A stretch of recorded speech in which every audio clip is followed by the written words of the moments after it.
தினை அரிசியும் பாசிப்பருப்பும் குக்கர்ல வேக வச்சு அதுல ஒரு சக்கரை பொங்கல் ஒரு வெண்பொங்கல் பண்ணலாங்க.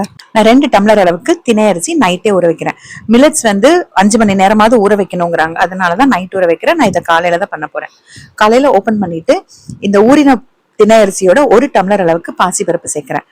நல்லா 4-5 தடவை கழுவிட்டு 2 டம்ளர் அரிசி 1 டம்ளர் பருப்பு மொத்தம் 3 டம்ளர் 1:2 ரேஷியோல 6 டம்ளர் தண்ணி ஊத்தி குக்கர் மூடி வச்சு நல்லா ஆவி வந்ததுக்கு அப்புறமா வெயிட் போட்டுட்டு அடுப்பு கம்ப்ளீட்டா சிம்ல வச்சு 10 நிமிஷம் வேக வச்சீங்கன்னா சரியா வெந்துரும். சக்கரை பொங்கலுக்கு அதே டம்ளர்ல 3 டம்ளர் அளவுக்கு பொடிச்சு வெல்லம் எடுத்து 1/2 டம்ளர் தண்ணி ஊத்தி நல்லா கரைச்சு மட்டும் எடுத்துக்கலாம். பாகுபதம் வேணும்னு அவசியம் இல்லை. அந்த வேக வச்ச அரிசி பருப்புல பாதி தான் நான் சக்கரை பொங்கல் பண்ண போறேன், மீதி வெண்பொங்கல். இப்ப நல்லா ஆவி இறங்கினதுக்கு அப்புறமா குக்கர் ஓபன் பண்ணி நல்லா கலந்து விட்டுக்கோங்க. சூப்பரா வெந்திருக்குங்க. நல்லா கலந்து விட்டுட்டு இதை சூடா இருக்கும் போதே பண்ணணுங்க. அடுத்த ப்ராசஸும் இல்ல ரெடி பண்ணி வச்சுக்கணும், இல்லைன்னா அரிசி வந்தது கெட்டி ஆயிரும். இப்ப வெண்பொங்கலுக்கு ஒரு கடாயில 2 ஸ்பூன் எண்ணெய் 2 ஸ்பூன் நெய் இன்னும் கொஞ்சம் அதிகமா கூட சேர்த்துக்கலாம். 1 ஸ்பூன் அளவுக்கு மிளகு நல்லா ஒண்ணும் பாதியமா இடிச்சு வச்சுக்கலாம். நல்லா 2 துண்டு இஞ்சியும் இடிச்சு வச்சுக்கோங்க.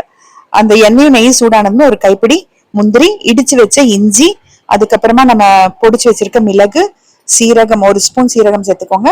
கொஞ்சம் பெருங்காயத்தூள், கருவேப்பிலை எல்லாமே நல்லா வதக்கிக்கோங்க.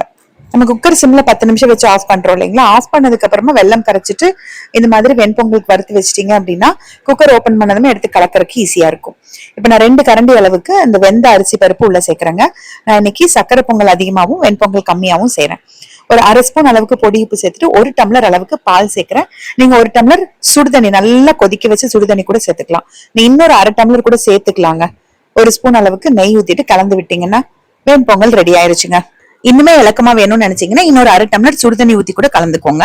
இந்த குக்கர்ல மீதி இருக்கிற அரிசி பருப்பு இருக்கு பாருங்க. இப்ப இது பண்றதுக்குள்ளேயே கொஞ்சம் கெட்டியாச்சு பாத்தீங்களா? இதை நல்லா கலந்து விட்டுட்டு நம்ம கரைச்சு வச்சிருக்க வெள்ளை கரைசலை உள்ள ஊத்திட வேண்டியதுதான் வடிகட்டி. குக்கர் திரும்ப அடுப்புல வச்சு அடுப்பு ஆன் பண்ணிட்டு நல்லா கலந்து விடுங்க. நல்லா கலந்து விட்டு அந்த கட்டிகள் எல்லாம் உடைச்சு விட்டீங்கன்னா நல்லா சாஃப்ட் ஆயிரும். இன்னும் கெட்டியா இருக்குன்னு நினைச்சீங்கன்னா இன்னொரு 1/2 டம்ளர் தண்ணி கொதிக்க வச்சு கூட ஊத்திக்கலாங்க. 2 ஸ்பூன் நெய்ல கைப்பிடி முந்திரி, கொஞ்சம் திராட்சை வறுத்து கொட்டிட்டீங்க அப்படின்னா சக்கரை பொங்கல் ரெடி ஆயிரும். கொஞ்சம் ஏலக்காய் தூள் சேர்த்துக்கோங்க, நல்ல மணமா இருக்கும். அரிசி வேகும் போதே பொங்கலுக்கு எப்பவுமே அதிகமா தண்ணி வச்சிட்டோம் அப்படின்னா பொங்கி பொங்கி வருங்க குக்கர்ல. அப்புறம் ஒரு மாதிரி களி மாதிரி ஆயிரும். அதனால அளவா தண்ணி ஊத்தி வேக வச்சுட்டு அதுக்கப்புறமா நம்ம வெந்ததுக்கு அப்புறமா கொதிக்கிற தண்ணி ஊற்றி இல்ல கொதிக்கிற பால் ஊத்தினோம் அப்படின்னா கொஞ்சம் நல்லா சாஃப்டா இருக்கும். ஆறினாலும் சாஃப்டா இருக்குங்க.